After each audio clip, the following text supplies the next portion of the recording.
أما بعد فأعوذ بالله السميع العليم من الشيطان الرجيم.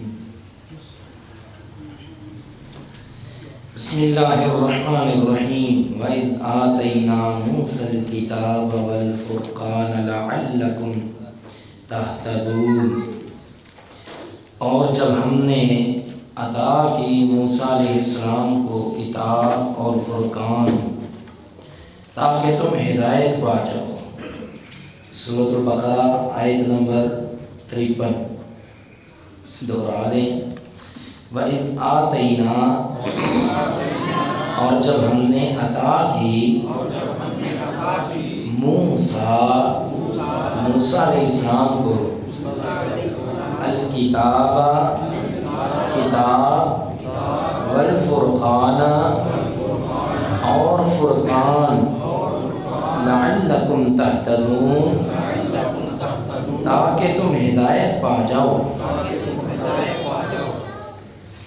وَإِذْ آتَيْنَا، اور جب ہم نے عطا کی موسیٰ علیہ السلام کو الکتاب کتاب والفرقان اور فرقان لعلکم تہتدون تاکہ تم ہدایت پا جاؤ.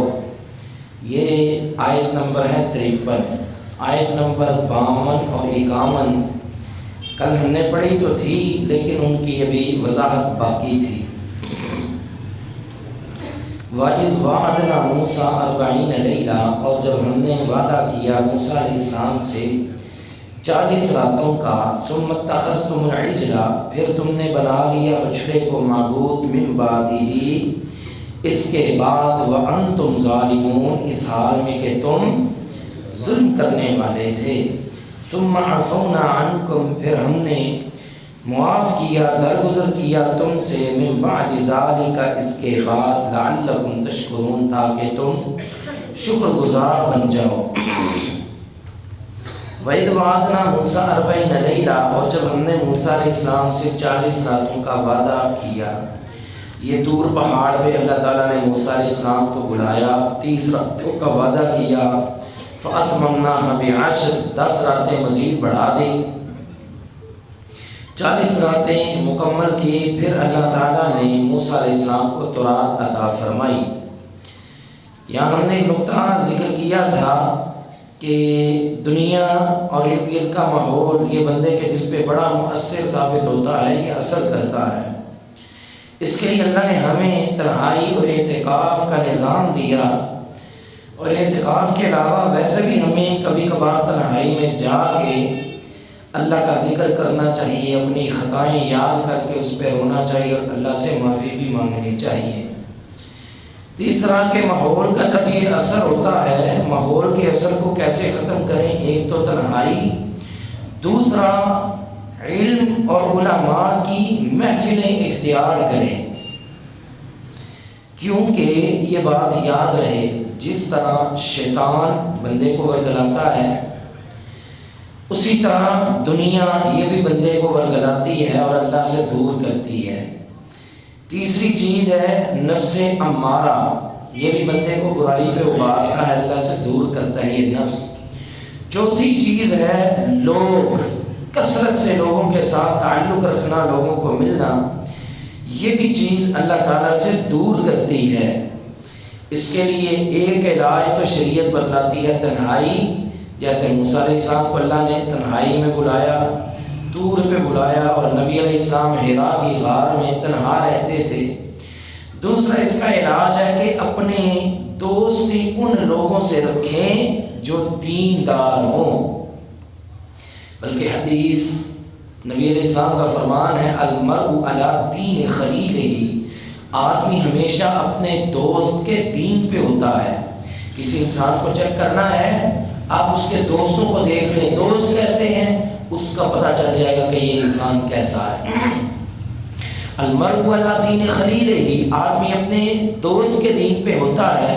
فرمایا کہ جب بھی تم کسی سے دوستی کرو فلینظر من یخاللہ، دیکھو کہ تمہارا دوست کیسا ہے، تم دوستی جس سے کرنے لگے ہو وہ کیسا ہے.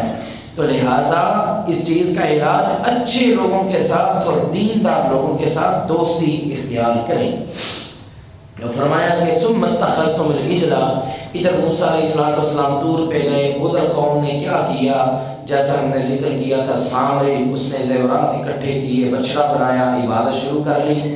اس میں وہ کچھ سوراخ رکھے تھے جس سے ہوا کے کراس پہ آواز سے نکلتی تھی، اور اس نے کہا تھا ھذا الہکم و الہ موسیٰ فنسیہ، موسیٰ علیہ السلام ایسے ہی تو طور پہاڑ پہ چلے گئے ہیں، یہ ہمارا بھی الہ ہے اور موسیٰ علیہ السلام کا بھی الہ ہے، موسیٰ علیہ السلام بیچارے بھول گئے ہیں۔ اب قوم نے اس بچڑے کی عبادت شروع کر دی۔ کس قوم نے؟ نہیں سمجھے، یہاں پہ ہم نے آپ کو ایک نقطہ بتانا ہے بڑا قیمتی۔ موسیٰ علیہ السلام طور پہاڑ پہ گئے تھے کتنے دنوں کے لیے؟ 40 دنوں کے لیے۔ پیچھے جو قوم تھی وہ حضرت ہارون علیہ السلام کے حوالے تھی، ابھی وہ آگے ذکر آئے گا تو ہم بیان کریں گے۔ موسیٰ علیہ السلام جب واپس آئے، قوم کا یہ حال دیکھا، اپنے بھائی کو اچھی خاصی سرزنش کی، ڈانٹا، بلکہ ان کے سر سے پکڑ لیا اور داڑھی سے پکڑ لیا۔ وہ کہنے لگے لا تاخذ بلحیتی ولا براسی، اے میرے بھائی میرے سر کو نہ پکڑ، میرے بالوں کو نہ پکڑ۔ پھر انہوں نے اپنا عذر پیش کیا، وہ طویل قصہ ہے، آگے آئے گا۔ جو نقطہ ہے موسیٰ علیہ السلام کے 40 راتوں کے لیے کہاں پہ؟ طور پہاڑ پہ 40 راتیں اس قوم سے صبر نہیں ہوا، کس کی عبادت شروع کر لی؟ بچڑے کی۔ کس قوم نے؟ بولتے نہیں بھائی، یہ قوم تھے انہوں نے فرعون کا کلمہ پڑھا تھا۔ کس کا کلمہ پڑھا تھا؟ بولتے نہیں بھائی، بہت بڑا ہم نے ایک مسئلہ حل کرنا ہے، بہت بڑا سوال حل کرنا ہے۔ کلمہ کس کا پڑھا تھا؟ موسیٰ علیہ السلام کا۔ کس کا کلمہ پڑھا تھا؟ اور اتنی مجاہد قوم کہ جس نے موسیٰ علیہ السلام کے ساتھ مل کے فرعون سے ٹکر لی، کوئی چھوٹی مجاہد قوم ہے جس نے وہاں پہ جو کہتا تھا انا ربکم الاعلی، میں سب سے بڑا رب ہوں، وہاں پہ شرک کے پرخٹے اڑا کے رکھ دیے ہیں، شرک کو تہز نہز کر کے رکھ دیا۔ اتنی بڑی کلمہ گو قوم ہے، اتنی بڑی کلمہ گو قوم۔ جب موسیٰ علیہ السلام طور پہاڑ پہ گئے، اس کلمہ گو قوم نے پیچھے سے شرک شروع کر دیا۔ ابھی بھی بات نہیں سمجھے، ہم جو نقطہ بتلانا چاہ رہے ہیں، آج یہ مولوی اپنی مرضی کا دین بتاتے ہیں اور قوم سے شرک بھی کرواتے ہیں، اور قوم کو کہتے ہیں دیکھو جی دیکھو، اے وہابی لوگ نے، اے فلاں لوگ نے، اے کلمہ پڑھنا لے نو مشرک کہندے نے۔ کن کو مشرک کہتے ہیں؟ بلکہ ایک تو اتنا ظالم نکلا، وہ میرے خیال سے سیالکوٹ کے مولوی ہے، اس نے کہا کہ تمہارے اس قرآن پڑھنے سے ہمارے باپوں کی یہ سرنگیاں جو ہیں یہ افضل ہیں، تم قرآن پڑھ کے لوگوں کو مشرک بناتے ہو، ہمارے باپے سرنگیاں بجا بجا کے لوگوں کو مومن بناتے رہے ہیں۔ آپ اندازہ کریں، اب جب قوم کو ایسی باتیں بتائیں گی، قوم تو پھر جو مرضی کرے، وہ پتھروں کی عبادت کرے، درختوں کی عبادت کرے، درباروں اور قبروں کی عبادت کرے۔ قوم کو پتہ ہے یہ شرک نہیں ہے، کیونکہ ہمارے مولوی صاحب نے بتلایا ہے جو کلمہ پڑھ دے وہ مشرک نہیں ہوتا۔ یہ لوگ زیادتی کرتے ہیں جی، کلمہ پڑھنے والوں کو مشرک کہتے ہیں۔ بھائی ہم پہلے ہی کہتے ہیں مولویوں کی چھوڑو، یہ ہاتھ میں اٹھاؤ، یہ کیا ہے؟ یہ کیا ہے؟ کتاب اللہ، اللہ کا کلام قرآن مجید۔ اس نے سارے مسئلے حل کر دیے۔ اس نے یہ بھی بتلا دیا شرک کر رہی ہے موسیٰ علیہ السلام کی قوم، اور وہ قوم ہے جو کلمہ بھی پڑھتی تھی، اور وہ عام قوم نہیں ہے، یہ وہ قوم ہے جس نے ایک وقت شرک کے پرخچے اڑا کے رکھ دیے تھے اور وقت کے فرعون سے ٹکر لی تھی، اور اس فرعون سے جو کہتا تھا انا ربکم الاعلی، میں سب سے بڑا رب ہوں۔ 40 راتیں اس قوم سے صبر نہیں ہوا، کلمہ کو قوم تھی، اس نے شرک کر لیا۔ تو یہ کتنا بڑا جھوٹ ہے کہ جو کلمہ پڑھ لے وہ شرک کر ہی نہیں سکتا۔ بلکہ یہ بات نوٹ کر لیں، یہ قاعدہ نوٹ کر لیں، تاریخ میں جب بھی شرک کی ابتدا ہوئی ہے، شرک کی شروعات کلمہ پڑھنے والوں نے کی ہے۔ دوسرے بندے کی کیا مجال کہ وہ شرک شروع کر دے۔ یہ مولوی صاحب جھوٹ بولتے ہیں جو کہتے ہیں کہ نبی علیہ السلام نے فرمایا میری امت شرک نہیں کرے گی، چند صحابہ کی جماعت کو کہا تھا، ورنہ آگے جب بات آئے گی ہم بتلائیں گے نبی علیہ السلام کی بے شمار حدیث سے یہ ثابت ہے کہ یہ امت شرک کرے گی، میری شفاعت ہر اس بندے کو پہنچے گی جو میری امت میں سے شرک نہ کرتا ہوگا۔ نبی علیہ السلام بتا رہے ہیں کہ میری امت شرک کرے گی، لیکن یہ مولوی صاحب جھنسا دے رہے ہیں کہ یہ کلمہ کو امت شرک نہیں کرتی، یہ جو مرضی کرے، قبروں کو پوجے، پتھروں کو مشکل کشا سمجھے اور یہ درباروں کو حاجت روا سمجھے، یہ قوم کبھی شرک نہیں کر سکتی۔ یہ جھوٹ بولتے ہیں مولوی صاحب، اللہ کی قسم اللہ کا قرآن حق ہے، سچ ہے، یہ سچا ہے اور یہ قرآن ہی بتلا رہا ہے۔ ثم اتخذتم العجل، پھر تم نے بنا لیا کس کو؟ کیا بنا لیا؟ کس نے؟ کلمہ کو قوم نے۔ تو جب بھی شرک کی شروعات ہوئی ہے وہ کس سے ہوئی ہے؟ کلمہ گو سے۔ آپ وقت زیادہ ہوتا میں آپ کو بے شمار مثالیں دیتا۔ نوح علیہ السلام کی قوم کون تھی؟ کلمہ گو تھی، اس نے 5 بت بنائے تھے، ود، سوا، یغوث، یعوق اور نصر، وہ بھی کلمہ گو قوم تھی۔ وہاں بھی شرک کی جو شروعات اور ابتدا ہوئی ہے وہ کلمہ گو قوم نے کی ہے۔ تو لہذا اس جانسے میں مت آنا کہ جو مرضی ہم کرتے پھریں یہ شرک نہیں ہو سکتا، بلکہ شرک کو پہچاننا بھی ہے اور شرک سے بچنے کی کوشش بھی کرنی ہے۔ اللہ ہم سب کو محفوظ فرمائے۔ فرمایا کہ ثم اتخذتم العجل، پھر تم نے پکڑ لیا، اتخذ کا معنی ہوتا ہے پکڑنا، ثم اتخذتم العجل، پھر تم نے پکڑ لیا العجل بچڑے کو، معبود من بعدہ، اس کے بعد، کس کے بعد؟ موسیٰ علیہ السلام کے طور پہ جانے کے بعد، وانتم ظالمون، اس حال میں کہ تم شرک کرنے والے تھے، اس حال میں کہ تم شرک کرنے والے تھے۔ یہ شرک ترجمہ کیوں کیا ہے؟ کیونکہ ظلم جو ہے وہ اصل ہے ہی شرک۔ ظلم کی تعریف یہ ہے وضع الشیء فی غیر محلہ، کہ کسی چیز کو اس جگہ پہ رکھنا جو اس کا مقام ہی نہیں ہے، جو اس کی شان ہی نہیں ہے، اس جگہ پہ رکھنا یہ ظلم ہے۔ جب ایک بچڑے کو انہوں نے اس مقام پہ رکھ دیا جس مقام کا وہ اہل ہی نہیں ہے، کس مقام پہ؟ الہ کے مقام پہ، اللہ کے مقام پہ، تو یہ سب سے بڑا ظلم تھا۔ اس لیے فرمایا وَأَنْتُمْ ظَالِمُونَ، اس حال میں کہ تم ابھی بھی نہیں سمجھے۔ یہ ہم نے گھڑی پہنی ہوئی ہے، گھڑی، یہ گھڑی کہاں پہ باندھتے ہیں؟ یہ ہاتھ پہ باندھتے ہیں نا۔ اگر اس کو ہم اتاریں اور اس طرح یہ پاؤں پہ باندھ لیں، پاؤں تو اس کی جگہ نہیں ہے نا، پاؤں اس کی جگہ نہیں ہے نا۔ اس کو کہتے ہیں وضع الشیء فی غیر محلہ، کسی چیز کو اس جگہ پہ رکھنا جو اس کا محل نہیں، اس کی جگہ نہیں ہے۔ اس کو یہاں پہ رکھیں یہ درست ہے، اس کو اگر پاؤں پہ باندھیں تو یہ ظلم ہے، کیونکہ ہم نے اس جگہ پہ اس کو رکھا ہے جہاں پہ اس کا حق نہیں، اس کی جگہ نہیں بنتی۔ تو ان لوگوں نے بھی کیا کیا کہ اس مخلوق کو اس جگہ پہ پہنچا دیا جو جگہ تھی خالق کی۔ اس لیے فرمایا وَأَنْتُمْ ظَالِمُونَ، اس حال میں کہ تم شرک کرنے والے تھے، ظلم کرنے والے تھے۔ اور نبی لقمان، جن کو حکیم کہتے ہیں، حکیم لقمان، انہوں نے بھی اپنے بیٹے سے کہا تھا یا بنی لا تشرک باللہ، اے میرے بیٹے اللہ کے ساتھ شرک نہیں کرنا، ان الشرک لظلم عظیم، کیونکہ شرک کیا ہے؟ ظلم عظیم، سب سے بڑا ظلم ہے۔ فرمایا کہ تم نے وہ ظلم کیا، شرک کیا، ثم عفونا عنکم من بعد ذلک، پھر ہم نے درگزر کیا تم کو۔ عفونا کا معنی ہے معاف کرنا۔ کیا معنی ہے؟ معافی کے تعلق سے اللہ کی 3 صفتیں ہیں، ایک ہے تواب، ایک ہے غفور، غفر سے غفارا، ایک ہے عفو، عفو، العفو، عین فا اور واو۔ ان سب میں جو سب سے زبردست اور کمال درجے کی، حالانکہ اللہ کی ساری صفتیں کمال ہیں، لیکن جو سب سے زیادہ ہمارے لیے فائدہ مند ہے نا صرف، وہ پتہ کیا ہے؟ العفو، العفو، کیا؟ العفو۔ ثم عفونا، تواب کا معنی ہوتا ہے، تواب کے ہم نے آپ کو 2 معنی بتائے تھے، ایک تو یہ ہے کہ بندے کو توبہ کی توفیق دینا، دوسرا بندے کی طرف نظر کرم کرنا، یہ تواب کا معنی ہے۔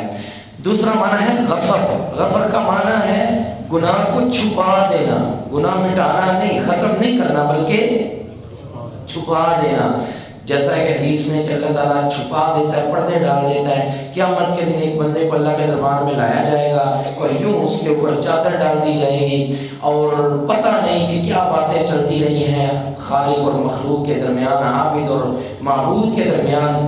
آخر میں صرف اتنا فیصلہ ہوگا کہ انی سترت لک فی الدنیا وانا اغفرها لک الآخرہ. فرمایا کہ یہ تیرے وہ گناہ ہیں دنیا میں ہم نے ظاہر نہیں کیے بلکہ پردہ ڈال کے رکھا ہے. آج بھی ہم ظاہر نہیں کریں گے، آج بھی پردہ ڈال کے رکھیں گے. اے میرے بندے، ہم نے تمہیں معاف کر کے جنت کا مالک بنا دیا ہے. یہ غفر ہے، غفر. لیکن اس میں تھوڑا خطرہ ہے، ڈر ہے، کیونکہ گناہ باقی ہے، ابھی اس پہ پردہ پڑا ہوا ہے، چھپا ہوا ہے. لیکن العفو، العفو یہ ایسی صفت ہے کہ بندے کو اس طرح معاف کرنا گویا کہ اس نے گناہ کیا ہی کوئی نہیں. حدیث میں آتا ہے اللہ کے نبی علیہ السلام نے جو رمضان کے آخری عشرے کی دعا سکھائی وہ کیا ہے؟ اللہم انکا عفو. یہ وہی ہے عفو، عفونا. اللہ تو سرے سے گناہ کو مٹانے والا ہے جیسے گناہ ہے ہی کوئی نہیں. تو اگر توبہ کرنی ہو نا تو یہ عام دنوں میں بھی یہ دعا پڑھ لیا کریں، بڑی زبردست دعا ہے، اس سے سرے سے گناہ مٹ جاتے ہیں. فرمایا ثم عفونا عنکم من بعد ذلک، اس کے بعد ہم نے تمہیں معاف کیا. کیسے معاف کیا؟ وہ اس آیت میں، آیت نمبر 52 میں نہیں بتایا بلکہ آیت نمبر 54 میں بتایا ہے، ہم وہاں بھی ذکر کریں گے. ایسا نہیں کہ فرمایا جاؤ ہم نے تمہیں معاف کر دیا، بلکہ پوری سزا دے کر ثم عفونا عنکم من بعد ذلک، پھر ہم نے تمہیں معاف کیا اس کے بعد لعلکم تشکرون، تاکہ تم اس کا شکریہ ادا کرو. وَإِذْ آتَيْنَا مُوسَى الْكِتَابَ، ادھر موسیٰ علیہ السلام کہاں پر ہیں؟ طور پہاڑ پہ. تو فرمایا ہم نے موسیٰ علیہ السلام کو عطا کی کتاب اور والفرقان، فرقان. اس کے فرقان اور کتاب، اس کے دو معنی ہو سکتے ہیں. ایک معنی تو یہ ہے کتاب اور فرقان دونوں ایک ہی ہیں، کتاب اور فرقان دونوں ایک ہی ہیں. کتاب سے مراد تورات اور فرقان وہ چیز جو حق و باطل کے درمیان فرق کرنے والی ہے. تو ظاہری بات ہے تورات جب آئی اس نے حق اور باطل کے درمیان فرق کر دیا. دوسرا یہ معنی اور یہ اور زیادہ درست معلوم ہوتا ہے کہ موسیٰ علیہ السلام کو جو معجزات عطا فرمائے تھے اس سے حق و باطل کے درمیان فرق ہو گیا. جیسے انہوں نے چمکتا ہوا ہاتھ نکالا، پھر اپنا وہ عصا پھینکا، سانپ بن گیا تو سارے سانپوں کو کھا گیا اور پورے سارے جادوگروں کو شکست ہوئی. اس دن حق و باطل کے درمیان فرق ہو گیا. تو فرقان کسے کہتے ہیں؟ حق و باطل کے درمیان فرق کرنے والی چیز کو. غزوہ بدر کو یوم الفرقان قرآن مجید میں کہا گیا، یوم الفرقان یوم التقى الجمعان، جس دن دو لشکر آپس میں ٹکرائے ملے، وہ فرقان کا دن، بدر کا دن، کیونکہ اس دن حق اور باطل کے درمیان فرق ہوا تھا. ایک اور ہم آپ کو بڑی اہم چیز بتاتے ہیں، فرقان نبی کی ذات، نبی کی وہ بھی فرقان ہوتی ہے. نبی کی ذات وہ خود بذات خود پیغمبر فرقان ہوتا ہے. ہر پیغمبر فرقان، پیغمبر کی ذات حق اور باطل کے درمیان کیا کرتی ہے؟ فرق. کیونکہ پیغمبر کہتا ہے یہ حلال ہے، یہ حرام، یہ صحیح، یہ غلط. فرق ہو گیا. تو نبی علیہ السلام کی ذات یہ بھی حق و درمیان باطل کے درمیان فرق کرنے والی. بلکہ آپ کو ایک مزے کی بات بتاؤں. کیوں جی؟ مزے کی بات، نبی علیہ السلام کی خاموشی وہ بھی فرقان ہے. نبی علیہ السلام کی خاموشی وہ بھی فرقان ہے. کیوں؟ کیونکہ آپ یہ علماء سے پوچھیں تقریری حدیث کسے کہتے ہیں؟ تقریری حدیث کہتے ہیں جس کام کو نبی علیہ السلام نے دیکھا اس پہ خاموشی اختیار کر لی، اب یہ کام جائز ہو گیا، درست ہو گیا. ایسا ہو ہی نہیں سکتا کہ نبی کسی کام کو دیکھیں اور وہ غلط ہو اور نبی خاموش ہو جائے. ایسا ہو ہی نہیں سکتا. تو یہ ثابت ہوا کہ کسی بھی پیغمبر کی خاموشی یہ بھی فرقان ہے، یہ بھی حق اور باطل کے درمیان کیا کرتی ہے؟ فرق کرتی ہے. تو فرمایا وَإِذْ آتَيْنَا مُوسَى الْكِتَابَ، اور جب ہم نے عطا کی موسیٰ علیہ السلام کو کتاب، وَالْفُرْقَانَ، اور حق و باطل کے درمیان فرق کرنے والی چیز. ہم نے موسیٰ علیہ السلام کو دو چیزیں عطا فرمائیں، ایک جو آسمانوں سے کتاب نازل ہوئی، ایک وہ چیز جو اس پیغمبر سے صادر ہو جو حق اور باطل کے درمیان فرق کرتی ہے. اتنی بات سمجھ آ گئی؟ کیوں جی؟ اگلی جو بات ہے نا، اگلا جو جملہ ہے وہ سب کے لیے مشعل راہ ہے. یہ کیوں دی، یا یہ بات یاد رہے، اللہ نے یہی چیز موسیٰ علیہ السلام کو بھی دی، یہی چیز ہمارے پیغمبر جناب محمد رسول اللہ صلی اللہ علیہ وسلم کو بھی دی. ٹھیک ہے، خطاب بنی اسرائیل کو، سمجھایا کس کو؟ اچھا جی، سوال یہ ہے اللہ نے موسیٰ علیہ السلام کو ایک دی کتاب، ایک دی حق و باطل کے درمیان فرق کرنے والی چیز، کیوں دی؟ کیوں جی؟ کوئی بتائے گا کیوں دی؟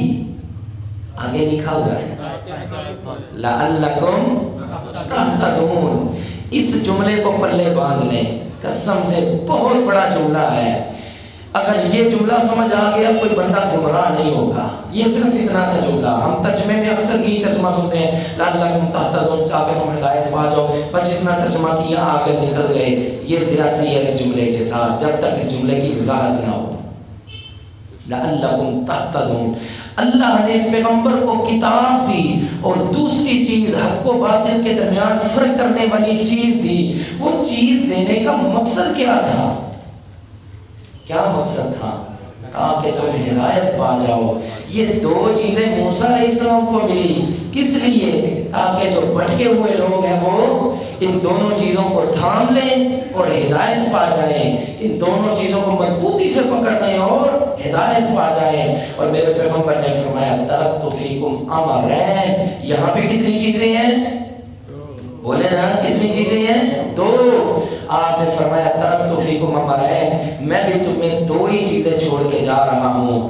لن تضلوا، کبھی گمراہ نہیں ہوگے. ما تمسکتم بہما، جب تک ان دونوں کو مضبوطی سے تھام کے رکھو گے. کتاب اللہ، ایک اللہ کا قرآن، و سنتی، دوسری میری حدیث. کس لیے؟ لعلکم، تم ہدایت کہاں ڈھونڈتے ہو؟ کبھی کہتے ہو فلاں بزرگ کی مان لے، فلاں پیر کی اور فلاں امام کی. سارے مسئلے حل کرنے والا کون ہے؟ اللہ کا قرآن. کوئی اختلافی ہم بات نہیں کرتے، نہ لڑائی جھگڑے کی بات کرتے ہیں، لیکن یارو ہم وہ بات تو کریں گے جو اللہ کا قرآن کہتا ہے. لعلکم تہتدون، ہدایت چاہتے ہو سب کو چھوڑ دو، دنیا کے بڑے چھوٹے ہر ایک کو چھوڑ دو، صرف ان دو چیزوں کو تھام لو. ان دو چیزوں میں ہدایت ہے. اگر تم نے تیسری چیز شامل کی تو پھر گمراہی ہو سکتی ہو، کبھی ہدایت نہیں بن سکتی. لعلکم تہتدون. فرمایا کہ ہم نے موسیٰ علیہ السلام کو ایک کتاب عطا فرمائی، دوسرا والفرقان، اور فرقان عطا فرمائی.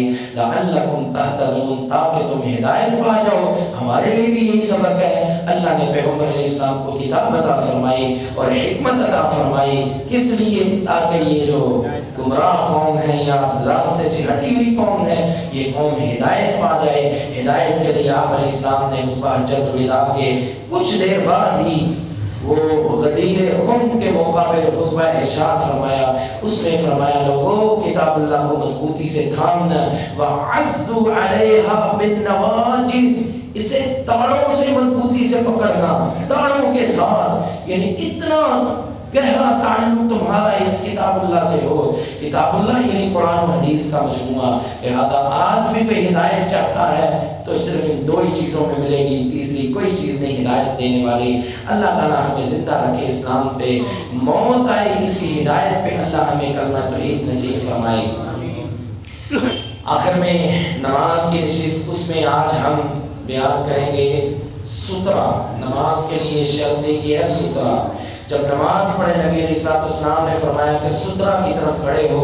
حدیث میں آتا ہے کہ صحابہ مغرب کی جب اذان ہوتی مسجد کے ستون تلاش کرتے تاکہ وہاں نماز پڑھیں. آخر وجہ کیا ہے؟ کیونکہ اگر سترہ نہیں ہے کوئی شخص آگے سے گزر نہیں سکتا، گزرے گا تو وہ گناہگار ہوگا. کتنا گناہگار ہوگا؟ اس کا جواب حدیث میں نبی علیہ السلام نے فرمایا اگر کسی گزرنے والے کو پتہ چلے نا کہ نمازی کے آگے سے گزرنے کا گناہ کتنا ہے، آپ نے فرمایا یقف 40 وہ 40 تک کھڑا رہے. کب تک کھڑا رہے؟ 40. اب پتہ نہیں 40 منٹ ہیں، 40 گھنٹے ہیں، 40 دن ہیں، 40 سال ہیں، کوئی پتہ نہیں ہے. 40 تک کھڑا رہے. اگر اسے پتہ چل جائے کہ نمازی کے آگے سے گزرنے کا گناہ کتنا ہے، ہم پرواہ نہیں کرتے، فوراً نمازیوں کے آگے سے بس جلدی ہے تو نمازیوں کے آگے سے بھی گزر جاتے ہیں. یہ گناہ کا کام ہے. اللہ کے نبی علیہ السلام نے بلکہ یہ بھی اپنی تعلیم میں فرمایا ہے کہ اگر روک سکتے ہو تو روک لو، اگر حالت نماز میں لڑائی بھی کرنی پڑتی ہے تو لڑو، لیکن اپنے آگے سے کسی کو گزرنے نہ دو. ہاں اگر آگے کوئی سترہ موجود ہے تو پھر آپ گزر سکتے ہیں. سترہ کیا ہے؟ حدیث میں آتا ہے مثل مؤخرۃ الرحل، اونٹ کے پلان کا وہ جو کجاوا ہے اس کے جو پچھلی کاٹھی کی جو لکڑی ہے نا، ٹیک کی لکڑی، اس کے برابر جو ہے وہ سترہ چل جائے گا. ایک حدیث میں نیزے کا ذکر بھی ملتا ہے، ایک حدیث میں تلوار اپنا وہ تیر کا ذکر بھی ملتا ہے. نبی علیہ السلام نے آگے وہ رکھ کے تو نماز پڑھائی. لہذا کوئی باریک چیز بھی ہو وہ بھی سترہ بن سکتی ہے. اس میں ایک مسئلہ جو ہمارے ساتھی بڑا کام خراب کرتے ہیں وہ کیا ہے؟ وہ یہ ہے، کوئی شخص نماز پڑھ رہا ہے نا، اب ان صاحب نے گزرنا ہے، کیا کرتے ہیں؟ کیا کرتے ہیں؟ آگے وہ سترہ پکڑ کے رکھتے ہیں، پھر آگے سے گزر جاتے ہیں. یہی کرتے ہیں نا، کرسی رکھ لیتے ہیں، جبکہ اس کی کوئی دلیل حدیث میں موجود نہیں ہے. نبی علیہ السلام کہہ سکتے تھے کہ اگر تمہیں پتہ چل جائے نمازی کی آگے سے گزرنے کا گناہ کتنا ہے تو تم آگے کوئی چیز رکھ کے گزرو. آپ علیہ السلام نے یہ نہیں فرمایا. یہ فرمایا نہیں، بلکہ کیا فرمایا؟ فرمایا تمہیں انتظار کرنا پڑے، اگرچہ تمہیں 40 تک رکنا پڑے تم 40 تک رکتے رہو. 40 دن یا 40 سال یا 40 گھنٹے یا 40 ساعتیں تم وہیں پہ رکے رہو. اب یہ بھی تو کہہ سکتے تھے اٹھاؤ لکڑی اور آگے رکھ لو، گزر جاؤ. نہیں، بلکہ کچھ لوگ ایک واقعے کا مذاق اڑاتے رہے. وہ واقعہ کسی چینل پہ چلا تھا کہ کسی مولوی صاحب نے یہ سترے کے آگے سے گزرنے کا طریقہ بیان کیا. ایک بندے کو کھڑا کیا، اس کے آگے نماز کی حالت میں اس کے آگے ایک اور بندے کو کھڑا کیا، کہنے لگے یہ اب سترہ بن گیا، اب اس کے آگے سے گزر سکتے ہیں.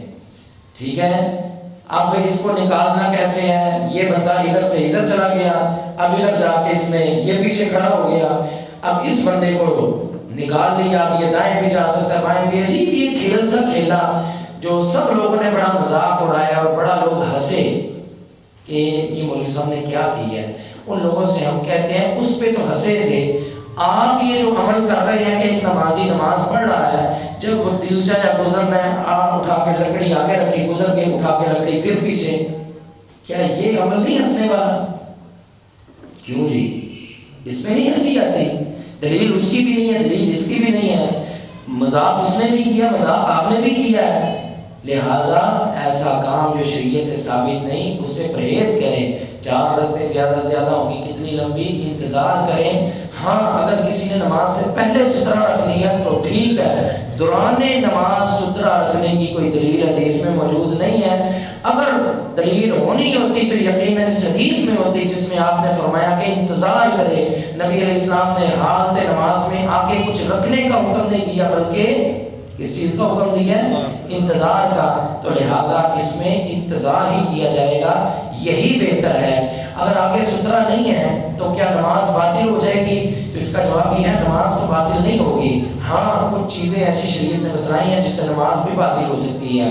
جیسے آپ کھلی جگہ پہ نماز پڑھ رہے ہیں، گدھا آگے سے گزر گیا نماز باطل، کالا کتا آگے سے گزر گیا نماز باطل. اور صحیح بخاری کی ایک حدیث میں ہے کہ عورت آگے سے گزر گئی تو بھی نماز باطل. اب اس میں علماء نے کچھ وضاحت کی ہے کہ عورت یا تو حائضہ عورت یا اجنبی عورت جو ہے وہ آگے سے گزر جائے تو نماز باطل ہو سکتی ہے. اور یاد رہی ہے وضاحت علماء نے اپنے پاس سے نہیں کی، اس پہ بھی صحیح بخاری میں حضرت عائشہ رضی اللہ تعالیٰ عنہا کی حدیث موجود ہے. ہم صرف اختصار اور اشارے اس لیے کرتے ہیں کہ وقت نہ کہیں زیادہ ہو جائے، ورنہ الحمدللہ ہم ہر مسئلے اور ہر بات پہ حدیث جانتے بھی ہیں، پڑھ بھی سکتے ہیں اور ہمارے ذہن میں حدیث موجود ہوتی ہے. تو یہ 3 چیزیں اگر نمازی کے آگے سے گزر جائے، گدھا، کالا کتا، اجنبی عورت، تو نماز باطل ہو جاتی ہے. اس کے علاوہ اگر کوئی گزرے تو گزرنے والا گناہگار ہے، اسے پورا روکنے کی کوشش کریں. اللہ تعالیٰ ہم سب کا حامی و ناصر ہو. کل انشاءاللہ جو ہے نماز اس سے پہلے صف بندی کے عنوان پہ ہم کل کے انشاء میں گفتگو کریں گے. وآخر دعوانا الحمدللہ رب العالمین. بیماروں کے لیے خصوصی طور پہ دعا فرمائیں. الحمدللہ رب العالمین والصلاۃ والسلام علی سید الانبیاء والمرسلین. اللهم صل علی محمد وعلی آل محمد. ربنا آتنا فی الدنیا حسنہ وفی الآخرۃ حسنہ وقنا عذاب النار. اے اللہ جتنے بیمار ہیں گھروں میں ہسپتالوں میں سب کو شفا عطا فرما. اے اللہ جتنے بیمار سب کو شفا عاجلہ کاملہ عطا فرما. اللہ ہمارے محترم قاری عبداللہ صاحب ہیں اللہ ان کو شفا عاجلہ کاملہ عطا فرما. اللہ جتنے اور بھی بھائی بہنیں بزرگ گھروں میں ہسپتالوں میں بیمار کورونا کی وجہ سے یا دیگر امراض میں مبتلا اے اللہ سب کو شفا عاجلہ کاملہ عطا فرما. اللہ جتنے ہمارے بھائی بہنیں پریشان ہیں سب کی پریشانیاں دور فرما. اللہ ہم سب کی دلی نیک جائز حاجات پوری فرما. ربنا تقبل منا انك انت السميع العليم وتب علينا انك انت التواب الرحيم. وصلى الله تعالى على خير خلقه محمد وعلى اله وصحبه اجمعين برحمتك.